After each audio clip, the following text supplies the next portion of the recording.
Tebat hari Senin 12 Rabiul Awal tahun ke-11 Hijriah bersamaan dengan hari lahirnya Rasulullah, hari Senin tanggal 12 Rabiul Awal tahun ke-11 Hijriah, Allah perintahkan kepada malaikat Jibril, Jibril, kau turun jemput kekasihku Muhammad, cabut nyawanya, dengan catatan tanya dulu, jika dia sudah mau lakukan tugasmu, tapi jika belum mau tunda tugasmu sampai dia mau.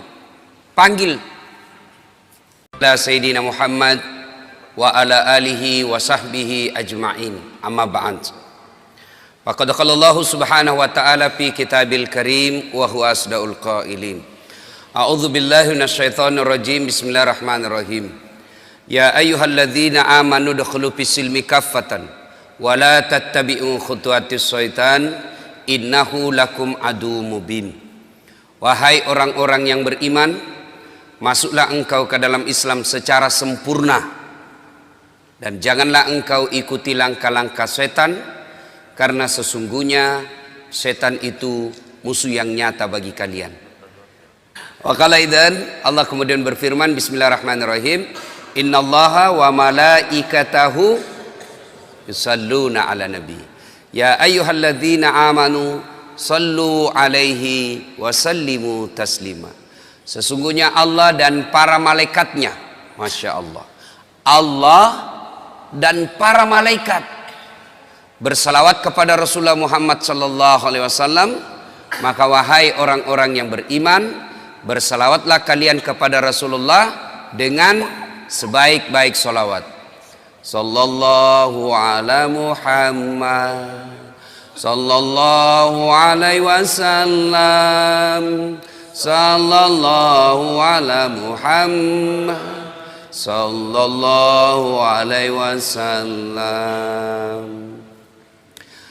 Suatu ketika Rasulullah sallallahu alaihi wasallam selesai sholat subuh seperti ini. Tiba-tiba Rasulullah naik ke atas mimbar dan pidato. Saudara-saudara sekalian, bertahun-tahun sudah kita dakwah menyebarkan Islam. Siang malam, suka duka, kita lewati untuk menyiarkan agama Allah. Mungkin sepanjang perjalanan bersama kalian, ada di antara kalian yang pernah aku sakiti perasaannya. Saya mohon, sebelum akhirnya berakhir kehidupan ini, saya minta di antara kalian, ada yang pernah saya sakiti, ajungkan tanganmu. Saya minta kalian membalas. Lebih baik hari ini daripada hari pembalasan kelak. Suasana hening. Hampir seluruh sahabat menangis, termasuk Abu Bakar Siddiq. Dalam keheningan itu, salah seorang sahabat bernama Uqasyah, dia angkat tangannya. Ya Rasulullah, saya pernah Anda sakiti. Kata Nabi, kapan? Saat itu perang. Anda naik onta, saya di samping Anda. Anda cambuk ontanya, saya kena. Hari ini saya ingin melakukan pembalasan. Sahabat semua jengkel. Wah, ini Nabi lagi sakit masih mau juga melakukan pembalasan. Maka berdirilah Umar bin Khattab. Uqasyah, kalau kau ingin melakukan kisah pembalasan, saya yang kau cambuk. Jangan kau sakiti Rasulullah. Kata Nabi, Umar, saya paham niat baikmu, tapi dosa nafsi-nafsi tidak boleh ditanggung. Duduk kau Umar. Duduk Umar. Maju Uqasyah, ditahan lagi oleh Abu Bakar. Wahai saudaraku, jika tanganmu ingin betul nyambuk, diriku kau cambuk, jangan baginda Rasulullah Muhammad sallallahu alaihi wasallam. Nabi bersabda, Abu Bakar, saya paham niat baikmu, tapi dosa tidak boleh diwakilkan. Duduk kau. Duduk Abu Bakar. Maju, makin maju Uqasyah dengan cambuknya. Lalu berdiri cucu beliau Hasan Husain. Wahai Uqasyah, jika tanganmu ingin mencambuk keturunan Rasulullah, jika engkau ingin mencambuk darah daging Rasulullah, maka cambuklah kami cucunya. Sama kau mencambuk dan menyakiti Rasulullah. Tolong, jangan kakek kami kau sakiti. Nabi meneteskan air mata dan berkata, cucuku, dosa tidak boleh diwakilkan untuk. Duduk engkau, duduklah. Hasan Hussein semakin mendekat Ukasya. Dia angkat cambuknya. Begitu dekat, dia buang cambuknya, lalu dia peluk Nabi. Sahabat semua heran, apa maksudmu? Tadi kau mau mencambuk Nabi, sekarang kau peluk sambil menangis. Dengar jawaban Ukasya. Dia lalu berkata, ya Rasulullah, maafkan saya. Saya tahu sebentar lagi Anda meninggalkan kami. Ingin rasanya tubuhku yang hina ini memeluk badan Rasulullah sebelum kita berpisah. Kalaupun kelak nanti kita berpisah, di akhirat tentu kita berbeda tempat. Ya Rasulullah, rindu rasanya kulit saya ini menyentuh Rasulullah. Lalu Rasulullah bersabda, saudara-saudara sekalian, jika engkau ingin melihat sahabatku di akhirat kelak, lihatlah ini karena cintanya kepada Rasulullah Muhammad sallallahu alaihi wasallam. Tepat hari Senin 12 Rabiul Awal tahun ke-11 Hijriah, bersamaan dengan hari lahirnya Rasulullah, hari Senin tanggal 12 Rabiul Awal tahun ke-11 Hijriah, Allah perintahkan kepada malaikat Jibril, Jibril, kau turun jemput kekasihku Muhammad, cabut nyawanya, dengan catatan, tanya dulu, jika dia sudah mau, lakukan tugasmu, tapi jika belum mau, tunda tugasmu sampai dia mau. Panggil 3 malaikat menyertaimu, Mikail, Israel, Israfil. Turunlah malaikat. Di langit ke-7 mereka masih berempat. Langit ke-6 mereka masih berempat. Sampai di langit pertama malaikat Jibril berkata, wahai malaikat pencabut nyawa, kau sajalah yang turun ke dunia. Saya tidak tega menemanimu dan melihat engkau mencabut rohnya Muhammad sallallahu alaihi wasallam. Lalu malaikat pencabut nyawa berkata, Jibril, kenapa kau tidak turun menyertai kami? Bukankah selama ini engkau yang menyertai Rasulullah? Bukankah selama ini engkau yang menemui Rasulullah? Kami tidak pernah menemui Rasulullah. Turunlah bersama kami. Jibril berkata, maafkan saya tidak betul-betul tidak mampu melihat engkau mencabut rohnya Rasulullah. Turunlah 4 malaikat ini. Lalu malaikat mengetuk pintu Rasulullah, ketuk rumah Rasulullah. Assalamualaikum warahmatullahi wabarakatuh ya Rasulullah. Nabi dalam rumah menjawabnya, waalaikumsalam warahmatullahi wabarakatuh. Fatimah membuka pintu, ternyata tidak ada orang di depan pintu. Rasulullah lalu bersabda, sudah ada di samping saya. Malaikat pencabut nyawa berkata, ya Muhammad, hari ini aku diperintah Allah untuk mencabut ruhmu. Menurutmu bagaimana? Kira-kira kalau Bapak ditanya seperti itu, apa jawaban Bapak? Kalau saya ada saat, hari ini Allah perintah untuk mencabut ruhmu, maka saya akan menjawab, tunggu dulu, istri saya baru 1. Rasulullah menjawabnya, wahai malaikat, 24 nabi dan rasul senior saya, 24 nabi dan rasul pendahulu saya, setelah mereka melaksanakan tugas, mereka pun menghadap kepada Allah. Hari ini saya siap menghadap, tapi saya lihat ini ada keanehan. Apa ya Rasulullah? Mana malaikat Jibril? Kok tidak ada di antara kalian? Mana sahabat saya? Mana Jibril? Malaikat pencabut nyawa berkata, Jibril menunggu di atas langit.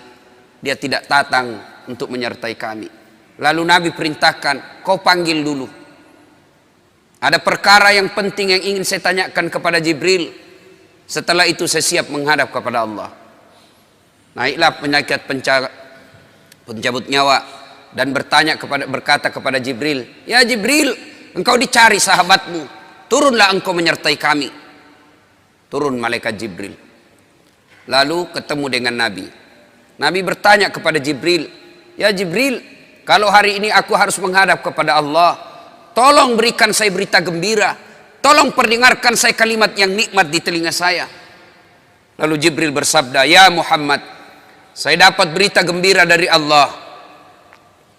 Seluruh malaikat yang pernah Allah ciptakan, antri untuk menyambut rohmu ya Muhammad. Apalagi ya Jibril, ya Muhammad, seluruh Nabi 24 haram masuk surga sebelum engkau lebih dulu. Meskipun engkau Nabi paling terakhir, tapi Allah memberikan garansi dan jaminan haram seluruh Nabi dan Rasul masuk ke dalam surga sebelum engkau lebih dulu ya Muhammad. Nabi mengucapkan alhamdulillah. Apalagi ya Jibril, ya Muhammad, jika engkau punya dosa dan kesalahan, Allah telah mengampuni dosa dan kesalahanmu. Nabi bersabda alhamdulillah. Tapi ya Jibril, itu kan saya, itu diri saya. Ya Jibril, saya tidak cemas soal diri saya tidak ragu soal diri saya. Yang saya cemaskan umatku ya Jibril. Bagaimana umatku sepeninggal aku kelak? Subhanallah, Nabi tidak mencemaskan anaknya, Nabi tidak mencemaskan istri beliau, Nabi tidak mencemaskan keluarga beliau. Yang beliau cemaskan umatku ya Jibril. Jibril lalu berkata, baiklah kalau begitu ya Muhammad, nantikan saya. Jibril lalu menghadap kepada Allah. Selang beberapa saat muncul kembali dan berkata, ya Muhammad, aku telah mendapat berita gembira dari Allah. Meskipun engkau sudah tidak di tengah-tengah mereka, meskipun engkau sudah tidak berada di tengah umatmu, selama umatmu berpegang kepada Quran dan Sunnah, mereka akan selamat dunia sampai di akhirat. Mendengar ini Rasulullah lalu tersenyum dan berkata, alhamdulillah, segala puji bagi Allah. Malaikat pencabut nyawa, silahkan laksanakan tugasmu. Jibril mundur, majulah malaikat pencabut nyawa melaksanakan tugas dan berkata, kalau bahasa kita, ya Muhammad, maafkan saya, saya tidak mampu melakukan ini, tapi ini perintah dari Allah. Lalu Nabi bersabda, laksanakan tugasmu, saya pun siap melakukannya. Mundur malaikat Jibril, majulah malaikat pencabut nyawa melaksanakan tugasnya. Keluar rohnya Rasulullah, perlahan-perlahan meninggalkan telapak kaki Rasulullah. Telapak kaki Rasulullah menggigil naik ke atas betis Rasulullah, naik ke paha Rasulullah, sampai ke perut. Bercucuran keringat Rasulullah, keluar keringat Rasulullah di wajah Rasulullah. Malaikat Jibril lalu berpaling. Nabi lalu bersabda, wahai malaikat Jibril, kenapa engkau palingkan mukamu? Apakah engkau jijik melihatku? Apakah kau jijik melihat wajah saya? Jibril bersabda, ya Muhammad, ketahuilah demi Allah yang menguasai segala-galanya, tidak aku jijik melihat mukamu ya Muhammad. Aku tidak tega melihat engkau menghadapi sakaratil maut. Aku tidak mampu melihat engkau menghadapi sakaratil maut. Nabi lalu bersabda, ya Jibril, ketahuilah, andai saja Allah tidak cinta kepadaku, andai saja Allah tidak sayang kepadaku, betapa sakitnya sakaratil maut ini. Tapi aku mohon kepada Allah, ya Allah, jangan engkau timpahkan sakitnya sakaratil maut ini kepada umatku. Bebankan seluruh penyakit sakaratil maut ini, bebankan seluruh sakitnya sakaratil maut ini hanya kepada aku. Jangan engkau berikan umatku ya Allah. Begitulah cintanya Rasulullah kepada kita. Perlahan-lahan sampai ke tenggorokan, sampai ke tenggorokan ruh Rasulullah. Habis menggigil seluruh badan Rasulullah, ditinggal ruhnya. Lalu di penghujung bibir beliau mengucapkan, pelihara solat kalian, pelihara solat kalian, pelihara solat kalian. Yang kedua Rasulullah berpesan, pelihara wanita di antara kalian, pelihara anak-anak gadis kalian, pelihara istri-istri kalian. Dan yang terakhir beliau ucapkan, tidak satupun keluarga yang diucapkan. Beliau tidak mengucapkan Khadijah, Khadijah. Beliau tidak mengucapkan Aisyah. Beliau tidak mengucapkan Hasan, Husain. Siapa yang diucapkan? Ummati, ummati, ummati. Berangkat Rasulullah. Hebohlah Mekah. Berduka seluruh Mekah. Abu Bakar menggigil. Sahabat yang lain meneteskan air mata. Satu sahabat yang tidak mau menerima kenyataan, Umar bin Khattab. Ketika disampaikan orang-orang, Rasulullah telah meninggalkan kita, Rasulullah telah menghadap kepada Allah, heboh satu Mekah. Umar bin Khattab marah. Dia cambuk, dia tarik pedangnya dan berkata, siapa yang mengatakan Muhammad wafat, maka aku tebas batang lehernya. Umar tidak bisa, Umar tidak mampu menerima kenyataan Rasulullah berpisah dengannya. Dan Umar mengamuk, siapa yang mengatakan Muhammad mati, saya tebas batang lehermu. Tampil Abu Bakar Siddiq berdiri. di depan rumah Rasulullah dan bersabda dan berkata, siapa yang menyembah Muhammad, sesungguhnya Muhammad telah menghadap kepada Tuhannya. Tapi siapa yang menyembah Allah, Allah tidak akan mati, Allah akan abadi selama-lamanya. Mendengar ini lunglai seluruh badan Umar, jatuh sempoyongan tidak mampu berdiri. Begitu menyadari Rasulullah telah meninggalkannya. Begitulah para sahabat mencintai Rasulullah. Bagaimana cinta kita kepada Rasulullah? Kita lebih cinta kepada mobil daripada cinta kepada Rasulullah. Kita lebih cinta kepada harta daripada cinta kepada Rasulullah. Kalau Rasulullah bukan cuma di dunia beliau cinta kepada kita, sampai di akhirat beliau mencintai kita. Dijelaskan dalam riwayat, ketika hari kebangkitan kelak, hari kiamat telah berlalu, seluruh makhluk binasa. Allah perintahkan kepada malaikat Jibril, ya Jibril, kau bangkitkan seluruh manusia. Kau cari makam Muhammad, kekasihku Muhammad. Kau bangkitkan Muhammad. Lalu malaikat Jibril berdoa kepada Allah, ya Allah berikan saya tanda untuk menemukan makam Rasulullah. Bayangkan habis kiamat, porak-poranda dunia, berantakan dunia, lalu disuruh mencari. Jibril disuruh mencari makam Rasulullah. Dengan izin Allah, makam Rasulullah mengeluarkan asap. Lalu jasad Rasulullah bangkit.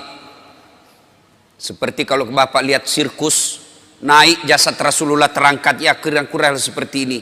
Naik badan Rasulullah, lalu Rasulullah badannya demi Allah diriwayatkan tidak rusak, tidak dimakan ulat, tidak dihancurkan tanah, seperti badan Rasulullah ketika hidup. Bangkit Rasulullah seolah baru bangun dari tidurnya. Dia gosok mata Rasulullah. Begitu terbuka mata Rasulullah seolah bangun dari tidur. Begitu dia buka, nampak ada Jibril di depannya. Lalu Rasulullah berkata kepada Jibril, ya Jibril, hari apa ini? Jibril menjawab, ya Muhammad, inilah hari kebangkitan seperti yang Allah janjikan kepada kalian. Kira-kira saat itu siapa yang dicari Rasulullah? Apakah beliau mencari bapaknya yang tidak pernah dilihat sama sekali? Apakah beliau mencari ibunya yang hanya 2 tahun 4 hari bersamanya? Apakah beliau mencari cucu kesayangan beliau Hasan Hussein? Tidak. Tidak satu pun keluarga beliau yang dia cari. Pada saat itu Rasulullah bersabda, ya Jibril, kalau ini hari kebangkitan, aina ummati? Mana umatku? Mana umatku Jibril? Kita yang dicarinya. Begitu cintanya Rasulullah kepada kita. Rasanya tidak ada satupun pemimpin di dunia ini yang mencintai umatnya seperti cintanya Rasulullah Sallallahu Alaihi Wasallam kepada kita. Mari kita lihat cinta kita kepada Nabi. Salawat aja kita malas. Sallallahu ala Muhammad, sallallahu alaihi wasallam, sallallahu ala Muhammad, sallallahu alaihi wasallam. Ya Nabi, salam alaik. Ya Rasul, salam alaik. Ya Habib, salam alaik. Ibu bapak saudara-saudara sekalian yang saya hormati, bagaimana wujud kecintaan kita kepada Rasulullah?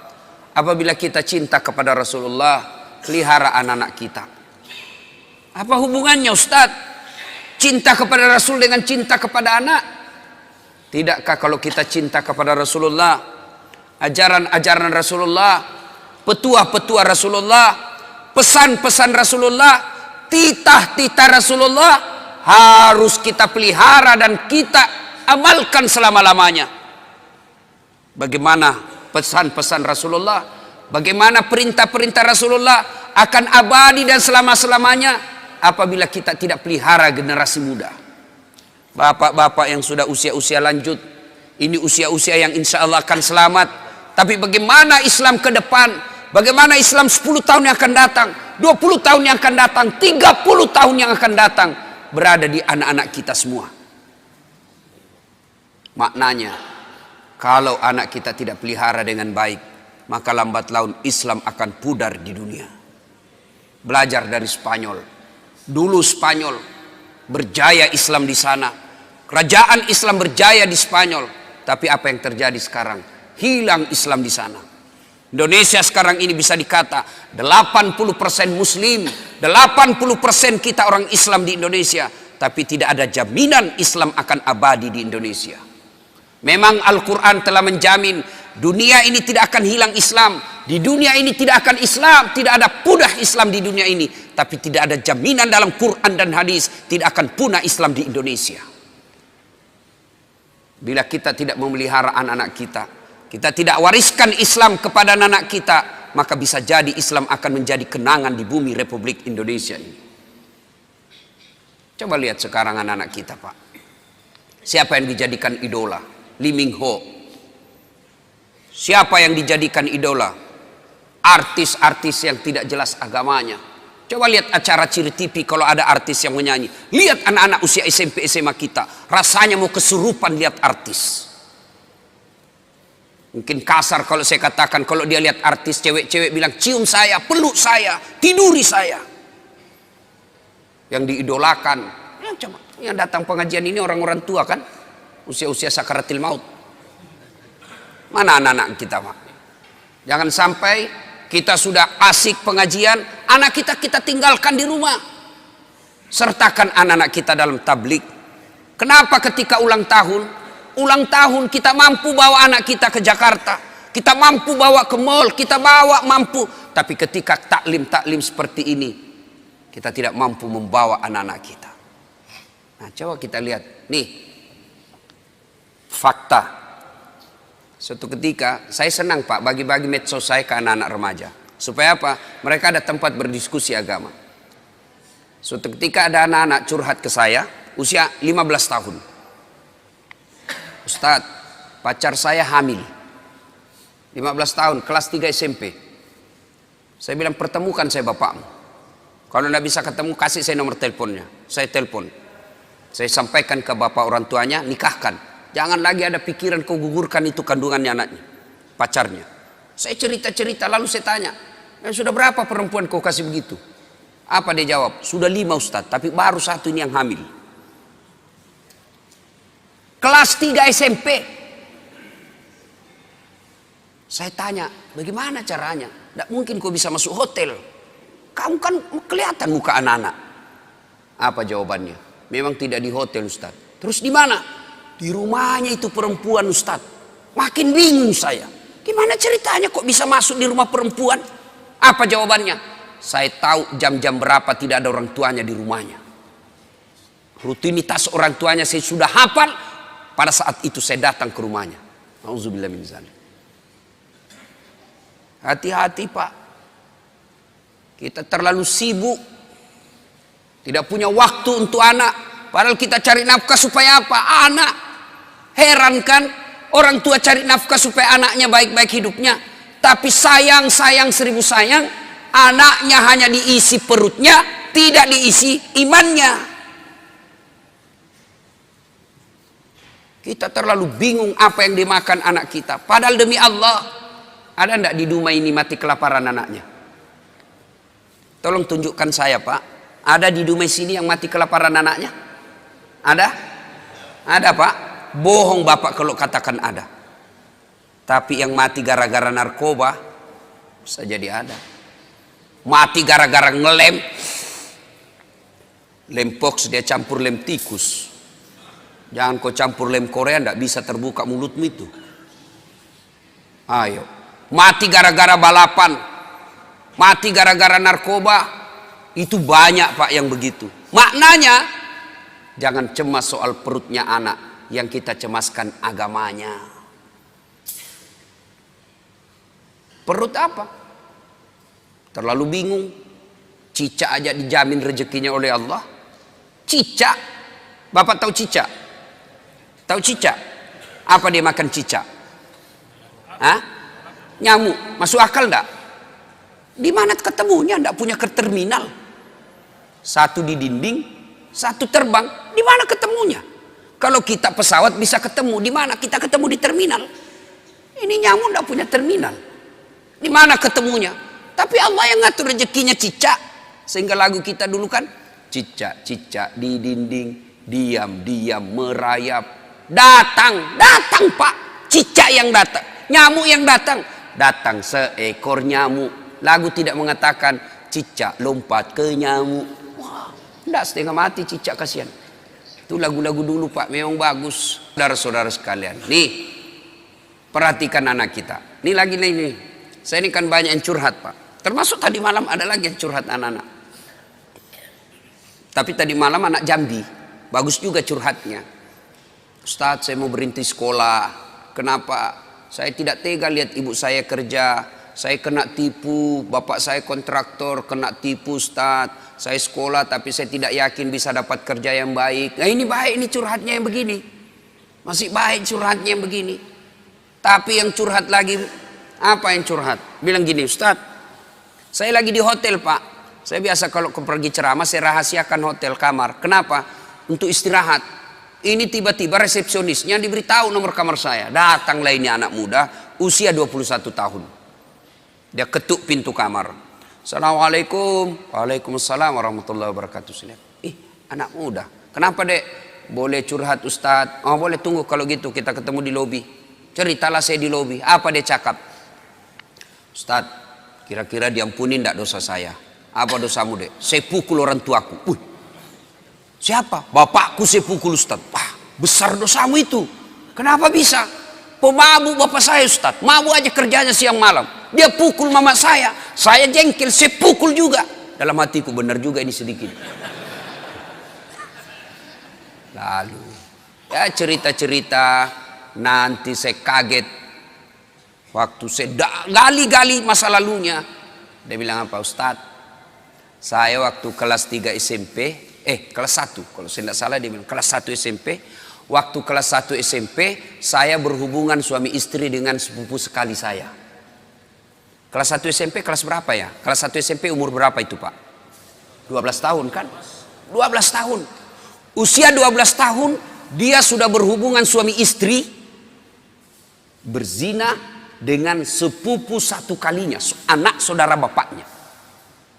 Saya bilang, kau pacaran? Tidak, suka sama suka saja Ustadz.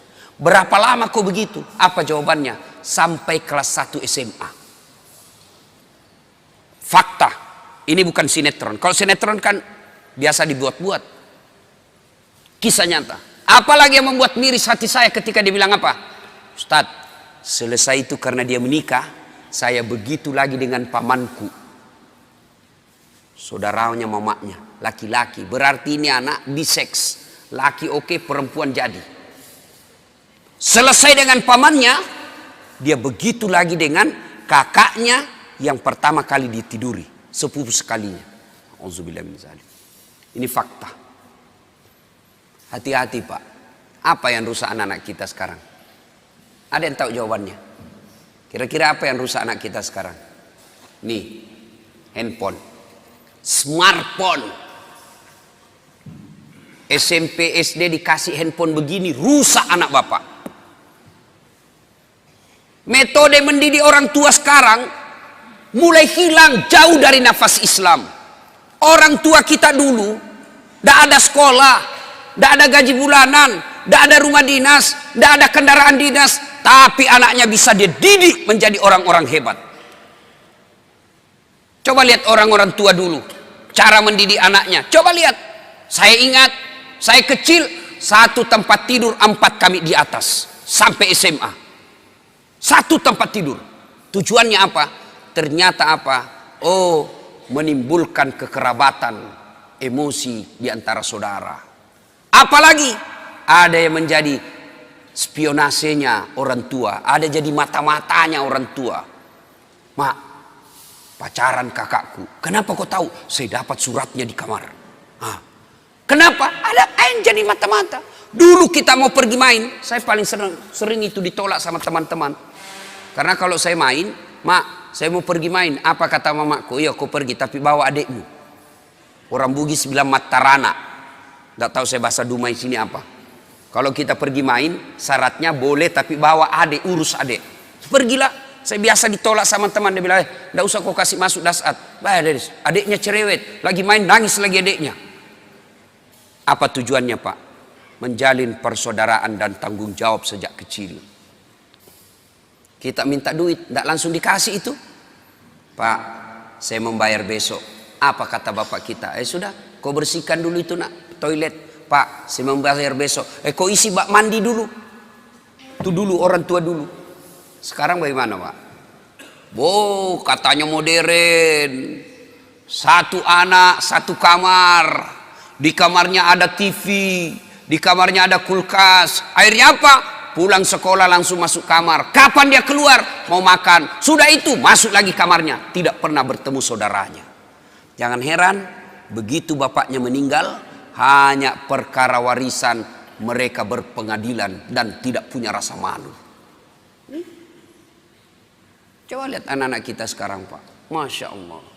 Bapak kalau anak-anak mau pergi sekolah cium tangan enggak? Bapak kalau anaknya mau pergi sekolah cium tangan? Cium tangan? Enggak percaya saya pak. Itu cium tangan kalau saya jabat tangan sama ibu saya begini cara saya. Cium dulu telapaknya. Atasnya dulu saya cium sekali. Baru telapaknya 2 kali. Itu namanya cium tangan. Anak-anak sekarang dia kasih gitu tangannya pak. Enggak, di sliding pak.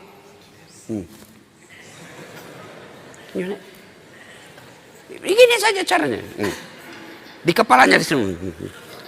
Sekali tangannya cowoknya tabek kak. Beleng-beleng. Hormat betul sama cowoknya, sama mamanya kurang ajar.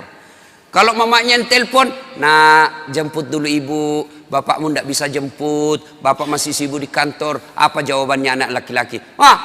Capek mak, baru pulang kuliah. Memang enak kuliah mak, mama ndak pernah rasakan kuliah sih. Capek, saya ndak bisa. Giliran ceweknya yang nelpon, kak jemput dong. Tunggu dek 10 menit saya datang. Inilah anak-anak kita. Coba, siapa yang salah? Apa sepenuhnya salah anak? Tidak, 90% salah orang tua. Bapak mau tahu enggak masa depannya dikubur nanti? Mau tahu masa depan dikubur? Lihat anak-anak kita sekarang pak. Kalau sudah dekat subuh, bunyi gerendel pintu. Siapa itu? Ternyata anak kita pergi ke masjid. Masya Allah, bapak sudah kaya itu. Jam 5:30, anak-anak sudah pada pulang. Buru-buru mandi, kenapa? Mau datang berjamaah ke masjid. Bapak sudah kaya meskipun bukan anggota DPR. Berapa banyak orang tua saya lihat, pejabat publik, kepala dinas, pejabat berteras, dicium tangannya sama pegawainya di kantor, dimuliakan. Mau naik mobil dibukakan pintu mobilnya, tapi sampai di rumahnya dilempar sama anaknya yang masih SMP. Orang tua paling miskin itu. Suatu ketika Nabi menuju ke satu tempat. Dalam perjalanan menuju ke tempat tersebut, Nabi melewati pemakaman. Nabi melewati pemakaman, lalu Nabi bersabda, saudara-saudara sekalian, langkahkan kakimu dengan cepat. Sahabat melangkahkan kaki dengan cepat. Sampai di tujuan. Balik lagi Nabi, melewati rute yang sama. Sahabat ketika lewat di pemakaman, langkahkan kakinya dengan cepat. Nabi bersabda, tidak usah cepat-cepat, tidak usah buru-buru, tenang saja. Sahabat bertanya, ya Rasulullah, tadi waktu pergi kami disuruh buru-buru, kan pulang tidak lagi. Ada apa ya Rasul? Nabi menjelaskan, begini, andai saja kau diberi telinga seperti pendengaranku, kau akan tahu betapa disiksanya tadi ini orang dikubur. Waktu pergi disiksa, saya tidak tahan, tidak betah, tidak tega mendengar dia diazab, maka saya buru-buru supaya saya tidak dengar lagi dia disiksa. Tidak tahan saya dengar dia disiksa. Balik, tidak lagi. Kenapa ya Rasul? Saya mendapat berita dari Jibril. Allah perintahkan kepada malaikat penyiksa di kubur, wahai malaikat, siksaanmu, hentikan siksaanmu. Tidak mungkin kusiksa itu orang tua di kubur, sementara anaknya di dunia lagi belajar mengaji membaca. Bismillahirrahmanirrahim.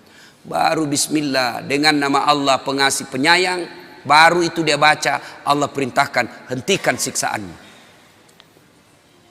Maka bapak-bapak, kekayaan kita sesungguhnya yang bisa membantu kita dikubur bukan rumah, bukan mobil, bukan tabungan, bukan kebun sawit, tapi yang bisa menolong bapak ketika sudah di alam kubur adalah anak.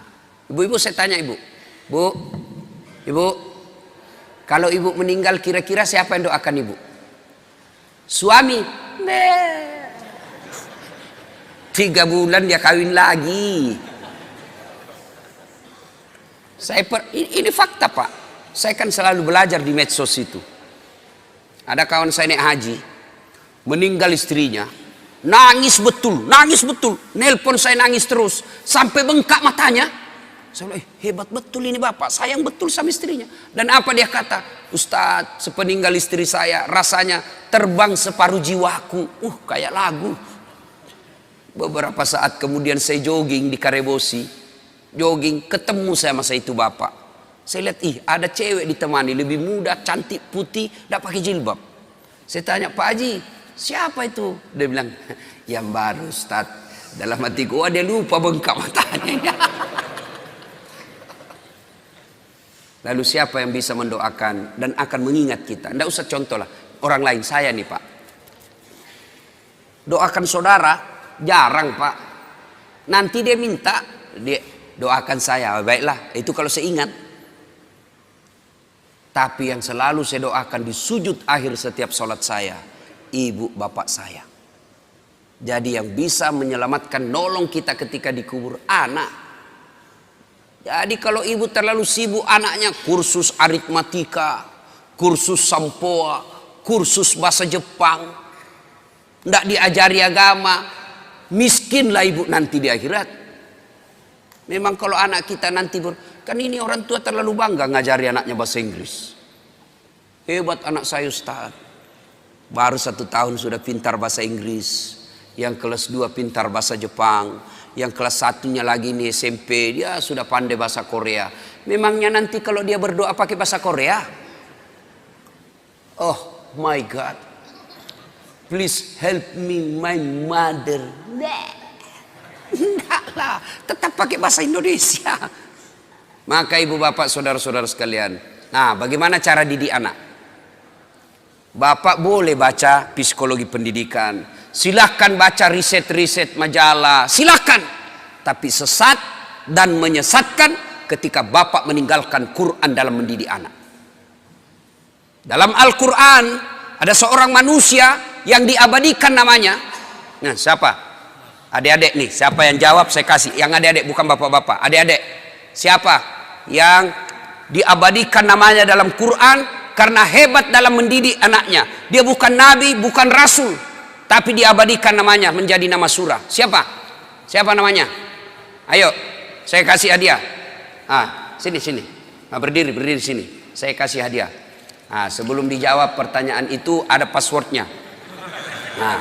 Passwordnya adalah siapa namanya neneknya Ustadz Dasad.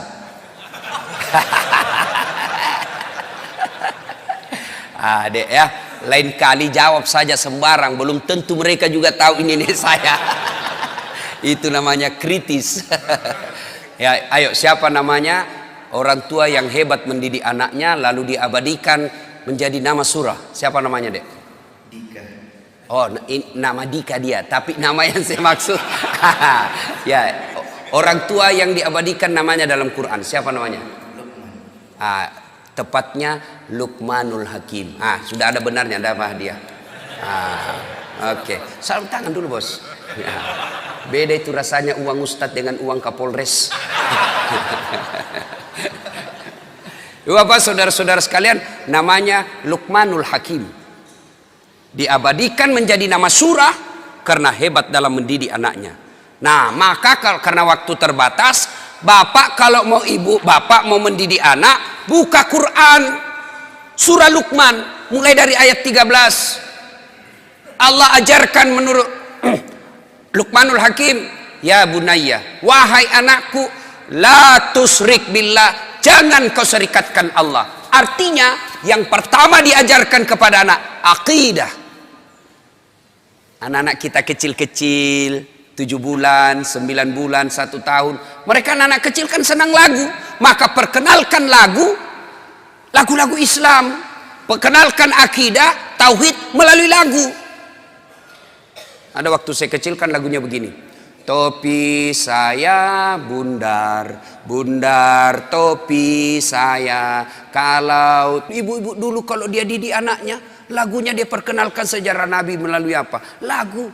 Pada zaman dahulu kala pada zaman jahiliyah. Saya tanya ibuku yang lagi nyanyi, kenapa zaman jahiliyah mak? Dia jawab, lahirlah seorang rasul yang terakhir dan mulia. Saya tanya, siapa nama nabi terakhir mak? Dia jawab lagi, Nabi Muhammad namanya. Siapa nama ibunya mak? Siti Aminah ibunya. Bapaknya siapa? Abdullah nama ayahnya. Di mana tinggal? Di Dumai atau Pekanbaru? Madinah tempat tinggalnya. Terus selanjutnya mak, dia lanjut lagi lagunya. Setelah dewasa diangkat menjadi rasul. Siapa yang angkat? Ketua RT atau Pak Desa? Oleh Allah yang kuasa. Allah itu siapa mak? Pencipta alam semesta. Akidah masuk. Itu lagu dulu. Kalau datang suaminya, dia hibur. Marah suaminya, dia nyanyi juga ibu-ibu dulu. Nyanyi tapi sopan lagunya. Marah-marah suaminya, pak. Nyanyilah dia. Insaflah wahai manusia, bila dirimu bernoda. Marah lagi suaminya, dia goyang kepalanya. Joget juga tapi kepalanya aja goyang dengan tangan jari-jarinya. Dialah pengasih dan penyayang kepada semua insan. Itu lagu-lagu zaman dulu. Ibu-ibu tidak ada majelis taklimnya tuh, tidak ada baju seragamnya. Dulu. Sekarang ibu-ibu apa lagunya? Yo ayo, yo ayo, yo ayo. Ayo apa? Ayo poligami.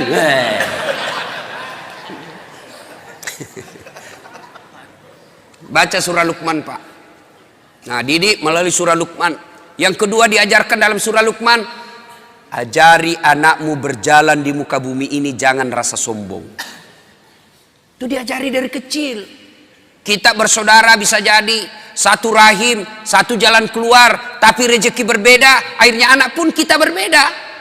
Bapak kaya, saudaranya bapak yang tua juga kaya, yang bungsu miskin. Mereka bersepupu sekali anak-anak kita, mereka berbeda status ekonomi. Jangan biasakan anak kita sombong di depan sepupunya. Kan banyak ini pak, bapaknya yang kaya, anaknya kurang ajar. Pembantunya kasar, sopirnya kurang ajar dia. Oh, itu sampaikan, saya bosnya ini sopir, bukan kamu. Saya ini bosnya ini pembantu, bukan kamu. Jangan kau kurang ajar sama pembantu. Itu ajarin begitu. Bapaknya yang Kapolres, anaknya jadi Kapolda. Semua pegawainya bapaknya dia perintah. Tidak boleh itu. Ajarkan kepada anak kita sopan santun. Jangan dia muka sombong di muka bumi ini. Dan seterusnya dan seterusnya. Banyak. Baca surah Luqman. Dan yang paling terakhir, jangan lupa doakan. Apa doanya anak soleh? Allah ajarkan sebuah doa kepada Ibrahim alaihissalam yang ada dibadikan dalam Quran. Rabbi habli minas salihin. Ya Allah, berikan hamba anak yang soleh. Amalkan itu. Ibu-ibu lagi suap anaknya atau cucunya, suap sambil doa. Rabbi habli, mama. Rabbi surah, Rabbi habli minas salihin. Lagi dimandi anaknya disampo.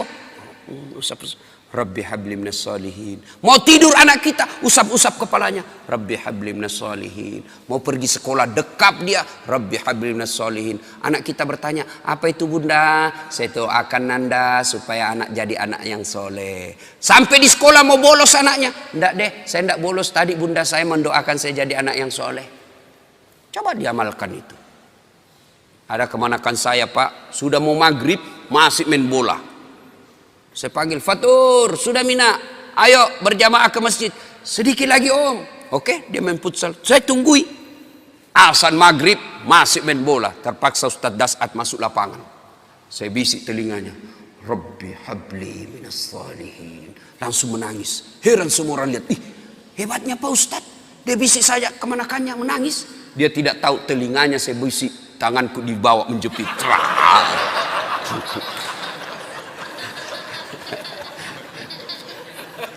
Artinya kalau anak salah kasih hukuman. Anak melanggar jangan tidak dihukum. Supaya dia sadar bahwa kalau kau melanggar pasti ada sanksi dan hukuman buat kamu.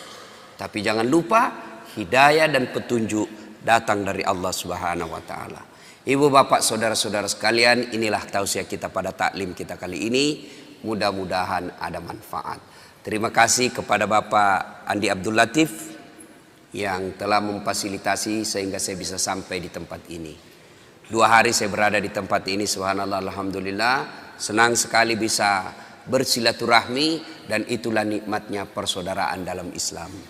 Insya Allah selengkap nanti balik ke Jakarta lalu ke Timika, lanjut lagi ke Timika, dari Timika ke Bombana, dari Bombana ke Pontianak, dari Pontianak ke Bima, dan seterusnya. Tanggal 21 saya ulang tahun.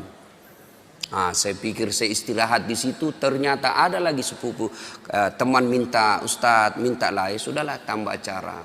Lanjut lagi, saya pikir tanggal 25 hari Natal saya libur, ternyata ada lagi maulid. Tak apa-apa, mereka melaksanakan Natal, kita juga melaksanakan maulid. Jadi ibu bapak saudara-saudara sekalian, mohon doa supaya kita tetap istiqamah dalam dakwah. Sebelum saya akhiri, saya mau cerita. Cerita terakhir. Ada orang imam penghafal Quran, anak-anak santri, ya anak remaja dikirim ke pesantren, hafal Quran. Pulang Ramadan, satu kampung mau mendengar hafalannya. Nah, kata Pak Imam, kaulah jadi imam. Kami mau dengar hafalanmu. Jadilah imam. Dia baca surah yang panjang, yang hanya dia menghafalnya. Al-Fatihah lancar. Begitu dia baca surah itu, yang panjang itu yang hanya dia menghafal, tiba-tiba ada cicak jatuh. Cicak jatuh, kena telinganya, kaget. Begitu dia kaget, stres. Orang stres hilang hafalan, Pak. Dia lupa apa sambungannya ini. Dia ingat-ingat, tak bisa dia ingat. Dia lupa betul. Dia tunggu dari bantuan dari belakang. Tidak ada yang bisa bantu. Masjid hening. Hening masjid. Tiba-tiba ini imam berteriak, tolong bantu di belakang. Dia bilang di belakang, saya juga tidak tahu. Tiba-tiba berteriak anak muda satu di belakang sekali. Dia bilang, kalau begitu ya sudah, Allahu Akbar. Kisah berikutnya. Ini fakta, saya ngalami. Waktu saya masih kecil, berjamaah asar. Ketika sujud, lama sekali imam sujud. Kenapa imam lama sekali ini? Teman saya penasaran, sudah hampir 2 menit masih sujud juga. Akhirnya teman saya diangkat kepalanya. Langsung teriak, wih, hilang imam. Wah, ternyata imam keluar dari samping. Kacau masjid, bubar. Selesai saya tanya Pak Imam, kenapa tinggalkan masjid? Jamaah, dia bilang, saya kentut nak. Sebelum Pak Imam, lain kali kalau kentut kasih bangkit jamaah, angkat kepala supaya kami lihat. Dia bilang apa? Saya sengaja nak, saya malu kau lihat. Saya sengaja tidak bangkitkan kau, saya malu saya kau lihat. Kacau masjid. Apalagi, saya berjamaah waktu itu KKN. Saya belum jadi ustadz. Ada kawan saya pakai gamis, pakai songkok. Saya cuma pakai baju biasa. Saya pikir, oh ini pasti anak pesantren. Jadi imam baca Al-Fatihah lancar. Begitu dia baca Al-Kafirun, saya sudah mulai bilang, berani betul ini dia baca Al-Kafirun. Dia baca, wala antum abiduna ma a'bud, wala ana abidu ma abadtum, wala antum abiduna ma a'bud, wala ana abidu ma abadtum, wala antum. Ini teman saya anak fakultas sastra, dia teriak, woi kenapa itu tak putar-putar tidak mau sampai? Langsung dia bilang ini juga kupikir. Kacau sholat. Ya. Kalau imam salah, berantakan satu masjid. Dalam fikih berjamaah, siapa saja boleh jadi makmum. Orang gila sampai orang waras boleh jadi makmum. Orang dewasa sampai belum balik boleh jadi makmum. Tentara, polisi boleh jadi makmum. Tapi jadi imam tidak boleh orang sembarang. Harus ketat syaratnya. Kenapa? Karena kalau imam bermasalah, batal kita punya jamaah. 2019 Indonesia milih imam. Hati-hati. Jangan milih imam karena kita satu kampung. Jangan milih imam karena satu partai. Jangan milih imam karena kita dapat proyek. Tapi pilihlah imam yang betul-betul mampu menyelamatkan negara Republik Indonesia dan melindungi umat Islam di tanah air kita. Demikian, semoga ada manfaat.